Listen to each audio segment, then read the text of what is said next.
TIFF. It was the first weekend of the Toronto International Film Festival. I know you were out and about on the red carpet, so was Susie Wall. And heading up our coverage is our entertainment reporter, Morgan Hoffman, who joins us now first in the morning with entertainment.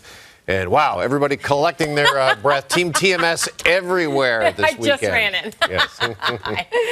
So this was such an exciting weekend. The first weekend of TIFF is always wild. You don't really sleep, but it's so much fun because the biggest A-listers show up. So we got Angelina Jolie. Yeah. That doesn't always happen. I just want everyone to know that. Sometimes she'll walk, sometimes she doesn't. She's in town for Couture.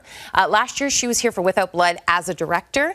This year, she's back for this movie playing a director. She's acting in it. It's very personal. Her character receives a cancer diagnosis. We know that that obviously affected her mother in real life and her grandmother. So this is a very personal movie for her. So I tried to get a quick question in there while she was walking by on the red carpet. So take a look. We saw you last year for the director on Without Blood. You're back this year playing a director in Couture. How personal was this movie for you, especially with the personal connections to this role? Oh, it was very, very personal, and yet I also, it also felt unfamiliar. I was, it was my first time doing a film in French. I think it's also a very universal film. You know, I think hopefully you watch it, you don't think that way. You just think this is the way the world is. Yeah, so it was very important for her to speak French in this movie, and we also found out that she wore her mother's necklace throughout the.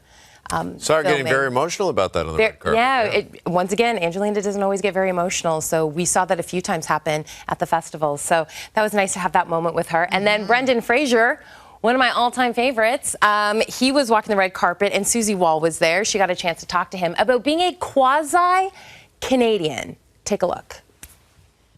You're kind of quasi-Canadian, right? Do you feel... I like that, quasi-Canadian. I used to be conveniently Canadian, but on your recommendation, I like that. Quasi-Canadian. I love, he's like quirky, but always so charming. And he's in town for Rental Family. So that was the movie that premiered for him. And then we have Daniel Craig. Do I say he's my favorite James Bond? I don't know. I just love him so much. So he's back in town for the third installment in the Knives Out franchise. Each film has had their world premiere at TIFF, so this festival means a lot to him. Susie Wall was on the carpet with him and basically asked him, which Canadian would you want to work with to help solve a murder mystery if he had to pick a Canadian? Take a look. How many famous Canadians are there? The list is endless. Right? I mean, Ryan, obviously, he'd be kind of a good one to come on. I don't know if he'd solve it or just mess it up. I can't really, Just any Ryan? No, Do we know? Is it Reynolds? Is it Gosling? This is what I mean. Reynolds was at the festival. We know that with the John Candy doc. Or is he talking Ryan Gosling? Who knows? Both could mess it up. Both are funny guys. But I just love that he just said Ryan. Okay. That's how could be former Edmonton Oilers captain Ryan Smith. It's true. We don't know. There's so many Ryans. I know. And then Glenn Close. Susie Wall also got to talk to Glenn Close, who's just so cool. I just love her hair. She's also up for Knives Out. And she asked her, what do you love about Canada? And we're going to talk about her answer because it has gone viral. Take a look. The favorite thing about Canada? They stood up to you-know-who. Glass. I shouldn't say that, but I will anyway. Okay, so this is what I mean about going viral. So we posted this immediately on our social media.